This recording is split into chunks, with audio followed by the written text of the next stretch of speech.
बचाने पे आए, आग से भी बचाकर दर दिखाए। अग्नि से प्रहलाद को बचाया। हिरण्यकश्यप ने बहुत बहुत प्रयत्न किए अपने ही पुत्र को मारने के लिए। बताओ, किसी और के नहीं, अपनी। अब पहाड़ी से नीचे गिराया, हाथियों से कुचलवाया, परंतु जिस जाको राखे कन्हैया, मार सके ना कोई। फिर रिपीट करो या वहीं फंसे रहोगे? कि जाको राखे कन्हैया, मार सके ना कोई, बाल न बांका कर सके, जो जग बरी हो। आज मैं इसके प्राण ले लूंगा, ये सोच करके हिरण्यकश्यपु ने एक बहुत बड़ा यज्ञ कुंड बनाया और एक उसके पीछे बीच में एक खंबा था। उस खंबे को जलते हुए अंगारों से और गर्म कर किया गया। अपनी तलवार लेकर के आया। आज अपने पुत्र को स्वयं मारने के लिए उद्यत हुआ, बड़े क्रोध में है। अपने पुत्र से पूछता है, बता कहां तेरा भगवान है? यदि तेरा भगवान कहीं है तो आज तुझे बचाने आएगा, नहीं तो आज मैं तेरे जीवन की लीला समाप्त कर दूंगा। अपने बेटे को जैसे ही मारने के लिए उद्यत हुआ, वहां प्रहलाद जी महाराज ने देखा आज तो शायद भगवान बचाने आएंगे या नहीं आएंगे। अपने मन में इसी प्रकार का भाव करते हुए भगवद गीता के श्लोक को याद करता है, संशय आत्मा विनश्यति। संशय जब पैदा हो जाता है तब हमारा विनाश हो जाता है। दृढ़ प्रतिज्ञा होकर के खंबे में देखता है, भगवान संकेत देते हैं। उस गरम गरम खंबे पर छोटी छोटी चींटियां चल रही हैं। उन चींटी को देखते हुए प्रहलाद जी कहते हैं, पिताजी मेरे भगवान इस खंबे पर है। कहां तेरा भगवान है? तो कहते हैं कि तो में मोह में खड़ग खंब में, खड़ग में है राम, मोहि दिखे तो है नहीं, पितु जपे हरि नाम। कि काढ़ी कृपान कृपान कहूँ, काढ़ी कृपान कृपान कहूँ, पितु काल कराल काल लोगे, काल कराल बिलो की न भागे। राम कहा सब ठाऊ है खंबों में, राम कहा सब ठाऊ है खंबों में, है सोनी के हरि जागे, पैरी बिगाड़ भरे विकराल, कहे प्रहलाद के ये अनुरागी, प्रीति बड़ी तुलसी तब सब पानी पूजन लागे, प्रीति प्रतीति बड़ी प्रहलाद तब सब पानी पूजन लागे। पिताजी मुझे इस खंबे में राम दिख रहे हैं, मेरा भगवान इसमें है, पर तुम्हारी खड्ग में भी है, इस खंबे में भी है। बोले तुझे कैसे दिख रहा है? मुझे तो नहीं दिख रहा। बोले पिताजी आपने नाम जाप नहीं किया, बगैर नाम जाप करके भगवान के दर्शन नहीं हो सकते। मैंने नाम जाप किया है, मुझे भगवान के दर्शन हो रहे हैं। प्रहलाद ने अपनी तलवार लेकर के टकटपाती हुई तलवार से जैसे अपने बेटे पर प्रहार करता है, उसकी प्रहार की जो चोट थी वो खंबे पर लगती है। भगवान वैकुंठ में सोचते हैं, अरे अगर मैंने थोड़ी देर का भी जरा भी विलंब हुआ, आज मेरा प्रहलाद मारा जाएगा। मैं किस माँ के गर्भ से जाकर के जन्म लूं? भगवान श्री हरि नर हरि बन करके खंबे को फाड़ करके नरसिंह भगवान के रूप में प्रकट हुए। बोल नरसिंह भगवान, आधा नर है आधे सिंह है, बड़े बड़े बाल लहरा रहे हैं, आंखों से अंगार जल रहे हैं और भगवान का विशाल काय शरीर स्वरूप कांप रहा है, सांस ले रहे हैं तेज गति से। ऐसा लगता है आज भगवान की सांस प्रश्वास से सारा समुद्र ज्वार भाटा के रूप में परिवर्तित हो जाएगा। अपने भक्त को बचाने के लिए भगवान ने खंबे को फाड़ करके हिरण्यकश्यप को पकड़ा और अपनी दोनों जंघाओं पर रखा। उसे बड़ी क्रोध भरी नजरों से देखा और उसके पेट की हथेलियों को भगवान ने फाड़ना शुरू कर दिया। भगवान ने उसकी हथेलियों को उठाया और अपने गले से माला मालूम कर। सारे देवता दिग्गज कांपने लगे, देवता हैरान है, सारे राक्षस देखने लगे, सबके सब बड़े हैरान हैं। प्रहलाद हाथ जोड़ करके भगवान के मुख की तरफ देख रहे हैं। भगवान अत्यंत क्रोध में है। आज भगवान के क्रोध की ऐसी अभिमूर्ति किसी ने देखी नहीं थी। भगवती लक्ष्मी गई। ब्रह्मा जी घबरा गए, देवताओं ने स्तुति करनी आरंभ कर दी। कौन भगवान के इस रौद्र रूप को शांत करेगा? कौन भगवान को शांत करेगा? कौन शांत करेगा? लक्ष्मी से कहा आप जाइए। लक्ष्मी ने कहा मैं आज नहीं जाऊंगी। बोले क्यों? बोले मैंने आज तक इनको गुस्से में देखा ही नहीं। बोले मेरा राम, मेरे भगवान तो कैसे हैं? बोले शांतम शाश्वतम अप्रमेयगमनगम निर्वाण शांति प्रदम ब्रह्मा संभुफणीन्द्र सेव्य मनीषम वेदांत वेद्यम विभुम रामाख्यम जगदीश्वरम सुरगुरुम माया मनुष्यम हरि वंदेहम करुणाकरम रघुवरम भूपाल चूड़ामणि। मेरा राम तो शांति की मूर्ति है। अरे ये तो कौन है मालूम नहीं, आज तक तो ऐसा देखा नहीं महाराज। ऐसा शेर की भांति, ऐसा विकराल विराट स्वरूप मैंने नहीं देखा। लक्ष्मी ने जगह मैं नहीं जाऊंगी। बोले फिर कौन जाएगा? बोले जिसने बुलाया है वही जाए। ब्रह्मा जी ने प्रहलाद से निवेदन किया। प्रहलाद जी भगवान के पास जैसे ही पहुंचते हैं, भगवान शेर के रूप में आए थे तो अपनी जिह्वा से प्रहलाद के सिर को चाटने लगे। जैसे गाय अपने बछड़े को प्रेम पूर्वक पुचकारती है और चाटती है, ऐसे प्रहलाद के सिर को भगवान लक्ष्मीपा की जिह्वा से चाटने लगे। अपनी गोदी में, अपने गोदी में बिठाते हैं। और प्रहलाद बोले भगवान का रूप कैसा है? तो कहा युधिष्ठिर के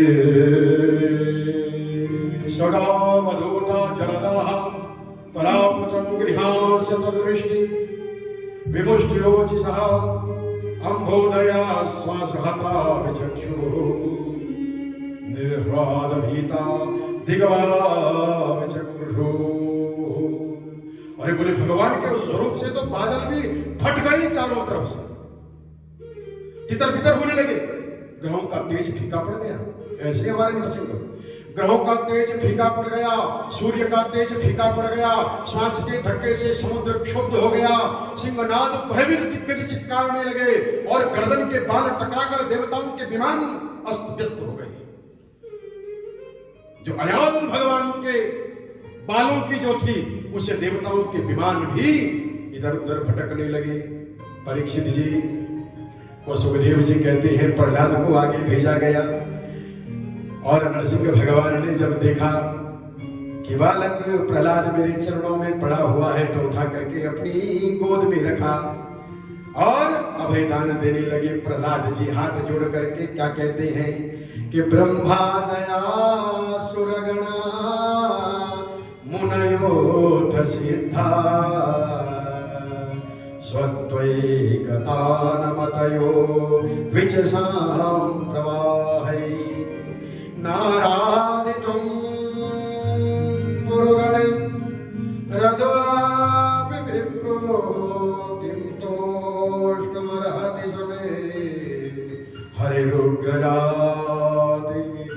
भगवान ब्रह्मा आदि देवता ऋषि मुनि सिद्ध पुरुष निरंतर आपके सप्त गुणों में आपकी बुद्धि रहती है, फिर भी वे धारा प्रवाह स्तुति कर विविध गुणों से अब तक आपको संतुष्ट नहीं कर सके। मैं तो घोर असुर जाति में उत्पन्न हुआ हूं। प्रहलाद कहते हैं घोर असुर जाति में उत्पन्न हुआ हूं। भगवान आप मुझसे संतुष्ट होंगे क्या? इतने सात्विक ऋषि ब्रह्मा मुनि आपकी स्तुति गान करते हैं, आप उनसे प्रसन्न नहीं हो रहे हैं, आप उनसे शांत नहीं हो रहे हैं क्या? आप मुझसे, जो मैं राक्षस कुल में पैदा हुआ, मुझसे? हे प्रभु, मैं समझता हूं कि न धन कुलीनता रूप तप विद्या ओज तेज प्रभाव बल पौरुष बुद्धि योग ये सब परम गुण भगवान को संतुष्ट करने में समर्थ नहीं है। परंतु प्रभु भक्ति से तो आप गजेंद्र से भी प्रसन्न हो गए थे। भक्ति के कारण तो भगवान गजेंद्र से भी प्रसन्न हो जाते हैं। और उन्होंने बड़ी सुंदर स्तुति करना आरंभ किया। भगवान ने अभयदान दिया और कहा आज के बाद तेरे कुल में मैं किसी को नहीं मारूंगा। अभयदान दिया। बोले नरसिंह देव भगवान की जय। नरसिंह बचाने आता है, मारने नहीं आता। हमारे पहाड़ की बड़ी परंपरा है कि हम लोग सोचते हैं कि उसका नरसिंह उस पर लग गया, उसका नरसिंह। आजकल तो बच्चे नरसिंह होम में पैदा हो रहे हैं। कहाँ हो रहे हैं बच्चे? जैसे ही कंसीव हो रहा है डॉक्टर के पास जाते हैं, पहला रजिस्ट्रेशन कौन से होम में करवाते हैं? जो आपके क्षेत्र का सबसे बड़ा नरसिंह होम हो, सबसे अच्छा नरसिंह होम हो, वहां जाकर के क्या करते हैं, अपनी बुआरी का रजिस्ट्रेशन। अब बच्चा कहां से, बोले कौन से नर्सिंग होम में पैदा हुआ, अभी मैं सुनता हूं तो मुझे बड़ी हंसी आती है। कौन से, बोले फलाने नर्सिंग होम से बच्चा घर लाना है। तो नर्सिंग जी तो आ रहे हैं आजकल घर में नर्सिंग होम से। अरे जब स्वर्ग से आएगा तो देवता, और नर्सिंग होम से आएगा तो बोले नरसिंह भगवान की। ये कथाएं इसलिए बनी है महाराज की, इन बच्चों को देखिए, नरसिंह भी है तो आपका है, और भगवान सिंह भी है तो आपका है। यही आपका मान सिंह है। अपने घर में जब बच्चा पैदा हो तो उत्सव मनाओ, सिर्फ कृष्ण का उत्सव मत मनाओ कि नंद के आनंद भयो जय कन्हैया बोलो ना थक गया। नंद के आनंद भयो, और जब अपने घर में बच्चा हो तो क्या खाएगा, कहां से खिलाएंगे, चार तो पहले ही थे, इसकी तो नौकरी भी नहीं है, क्या होगा। हाँ, मजा तो आता है कथाओं में देखने में, जब लोग टॉफियां लूटते हैं, चॉकलेट लूटते हैं, लूटा फूटी भगवान जी। अरे ये तो उत्सव आनंद लूटने का है, टॉफी लूटने का थोड़ी है। भगवान के टाइम पे कोई टॉफी और चॉकलेट थोड़ी फेंकी गई थी। फेंकी गई थी क्या, ये तो हमने बना दिया, किसने बीमारी डाल दी होगी पता नहीं। पर लूटो, राम नाम की लूट है, लूट सके तो लूट, और अंतकाल पछताएगा जब, ना ना सब कुछ जाएगा लूट। तो नरसिंह भगवान की, भगवान अपने भक्त कथा का मूल है कि भक्ति कैसी हो, प्रहलाद जैसी दृढ़ भक्ति हो। भगवान मजबूर हो जाते हैं नरसिंह का अवतार लेने के लिए। राम नाम नर केसरी, गोस्वामी लिखते हैं। राम का, कृष्ण का नाम क्या है, बोले राम का और कृष्ण का नाम नर केसरी। नर केसरी मतलब नरसिंह, केसरी सिंह, नर मानव। राम का नाम क्या है, राम नाम नर केसरी। तो हिरण्यकश्यप कौन है, बोले कनकशिपु कलिकाल। ये कलियुग क्या है, बोलिए क्या है, हिरण्यकश्यप। एक कलियुग रूपी हिरण्यकश्यपु है, इसको मारने के लिए आपको नरसिंह चाहिए। वो नरसिंह कौन है, बोलिए ना, मैं बताऊं, दक्षिणा दोगे, अच्छा ठीक है। राम नाम नर केसरी, राम का नाम नर केसरी है, नरसिंह है, इसलिए हमेशा क्या करो, हरे राम राम राम हरे हरे, हरे कृष्ण कृष्ण कृष्ण हरे हरे, हरे राम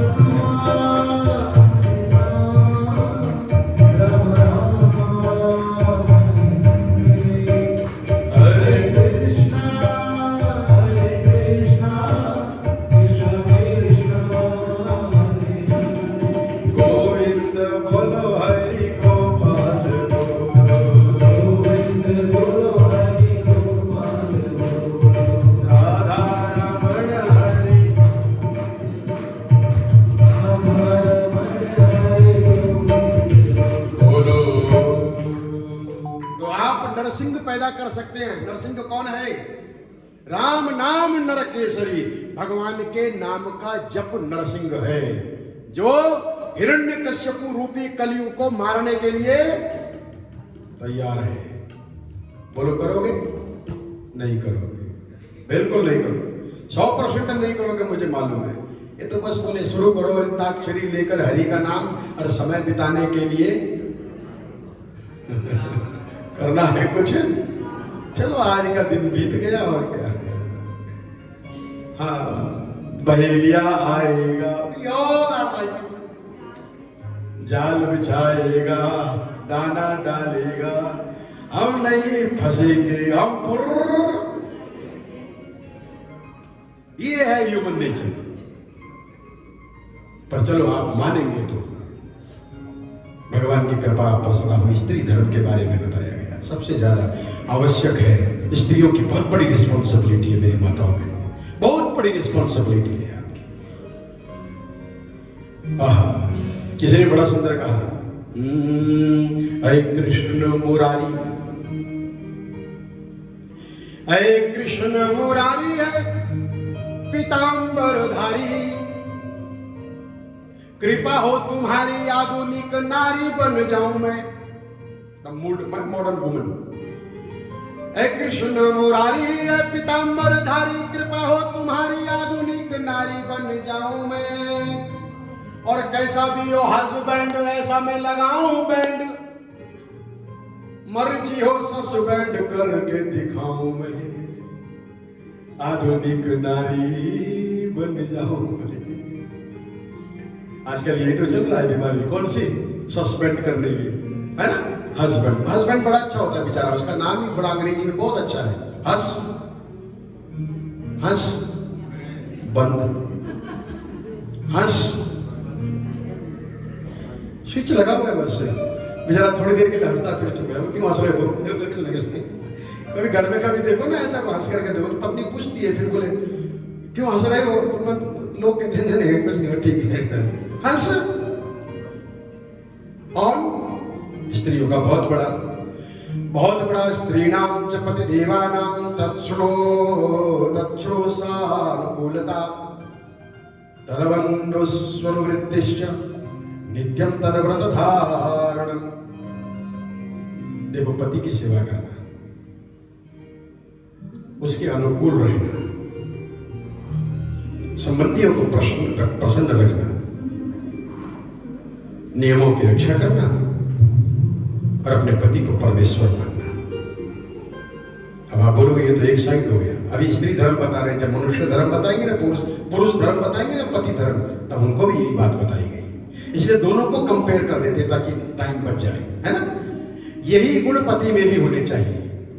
अरे घर को स्वर्ग बनाना हो, गृहस्थी खूब चलाना हो, ध्यान से सुनना, घर को स्वर्ग बनाना हो, गृहस्थी खूब चलाना हो, इस परम तत्व को पहचानो, पत्नी को परमेश्वरी मानो। है? वो परमेश्वरी है और आप परमेश्वर हैं। इसके अलावा जो तीसरा आ रहा है बाहर वाला, वो हिरण्यकश्यप है। मेरी पत्नी दुनिया की सबसे सुंदर स्त्री है, संतुष्ट रहना हो तो अपनी पत्नी में रहो, शास्त्र कहता है। श्लोक चाहेंगे तो कल मैं आपको दे दूंगा। मेरी पत्नी दुनिया की सर्वश्रेष्ठ स्त्री है, बाकी स्त्रियां उसके चरण के छोटे वाले उंगली के नाखून के बराबर है। और मेरा पति दुनिया का सबसे श्रेष्ठ पुरुष है, कामदेव से भी सुंदर है। अरे गोरा है, काला है, जैसा भी है मेरा पति मेरा देव, भला है बुरा है जैसा भी है मेरा पति। आज खुश हो गया, आज पैसे मांग लेना, आज मिल जाएंगे, हैं? ये मैं नहीं कह रहा, श्रीमद् भागवत महापुराण के 7वें स्कंद के 11वें अध्याय के 25वें श्लोक में लिखा हुआ है। मैं ऐसी बात नहीं बोल रहा हूं, पर मैं उसको इजी करके समझा रहा हूं ना, बड़ा सरलता से समझ जाए। अब इतनी क्लिष्ट भाषा बोलेंगे हम अगर, तो फिर इस क्लिष्ट भाषा में कथा सुनने आएगा कौन? मुश्किल तो यही है ना। हम अपना पांडित्य दिखाने के लिए, मैं जैसा आदमी अपना पांडित्य दिखाने के लिए वो बड़े बड़े श्लोक और बहुत गुच्छेदार भाषा बोलूं, ऐसा महाराज किसी की समझ में ही नहीं आए थे हरि भजन को और होटल लगे। तो क्या कहा? भला है, बोलो ना,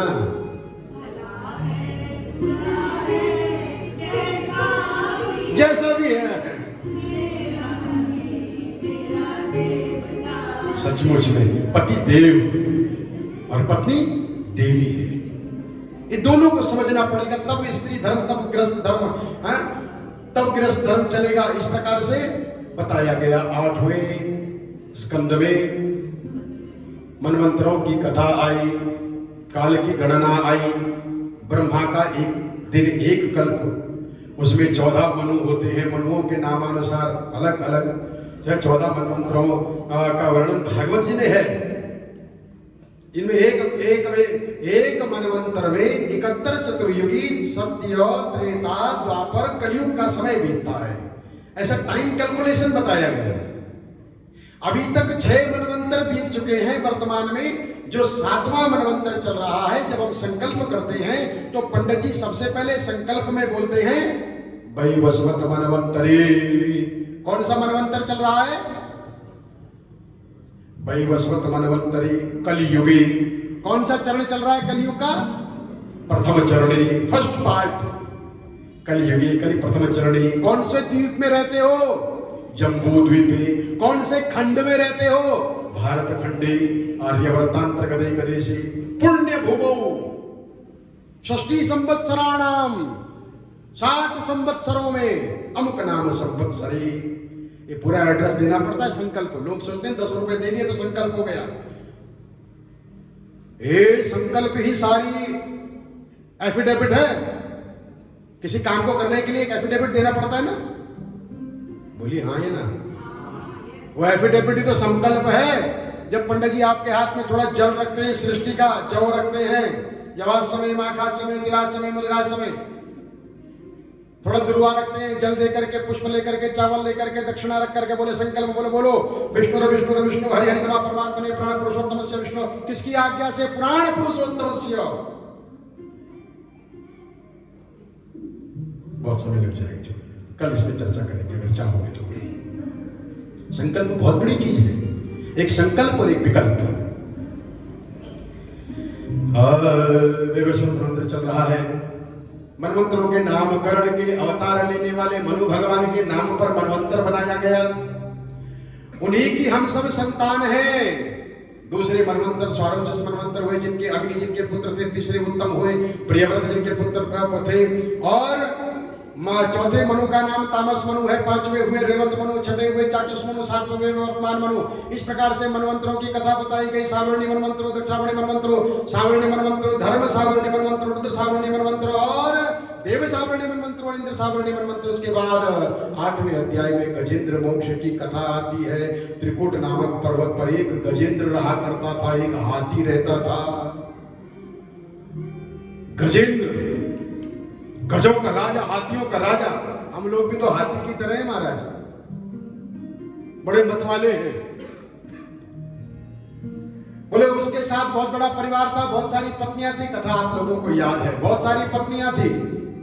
गजेंद्र हाथियों के बच्चों के साथ सरोवर में उतरा क्रीड़ा करने के लिए, नहाने के लिए। सूंड में पानी भर भर करके हाथियों के ऊपर डाल रहा था। सब बड़ी सुंदर क्रीड़ा कर रहे थे। बड़ा बड़ा पूरा परिवार था और ये लगता था कि सब हमारा ही है। इस कथा के माध्यम से ये समझाया जा रहा है कि भगवान सिर्फ इंसानों का ही नहीं होता, बल्कि भगवान तो कण कण के, क्षण क्षण की जाने, भले बुरे की प्रीत पहचाने। सबके अंदर है। गज में भी रहता है और चींटी में भी रहता है, उसकी भी रक्षा करता है। जैसे ही गहराई में उतरा, एक ग्राह मगरमच्छ ने उसके पैर को पकड़ लिया और अपनी तरफ खींचने लगा।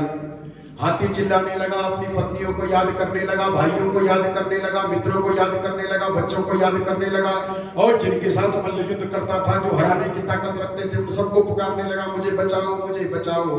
पर जब वक्त पड़ा तब कोई नहीं, जब वक्त पड़ा तब कोई नहीं।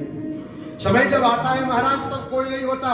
परिवार वाले हॉस्पिटल तो लेकर के जाते हैं, हॉस्पिटल छोड़ देते हैं आईसीयू में।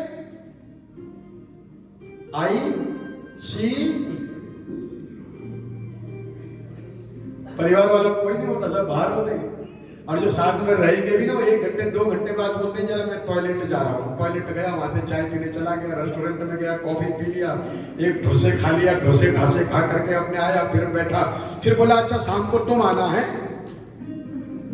अब ड्यूटी लग गई सबकी, 2-2, 3-3, 4-4 घंटे की, पड़ा हुआ वही पड़ा हुआ अकेला। बोला अच्छा ठीक है, डॉक्टर दवाई दे रहे, हमने क्या करना है, जरा मैं घर होके आती हूँ। पत्नी भी छोड़ के चली गई, पति छोड़ के चला गया।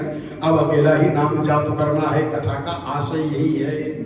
तब कौन याद आता है? तब हाथी ने तुरंत एक कमल का फूल तोड़ा, उसको ऊपर की तरफ किया और बड़ी प्रेम पूर्वक भगवान को पुकारता है, हे गोविंद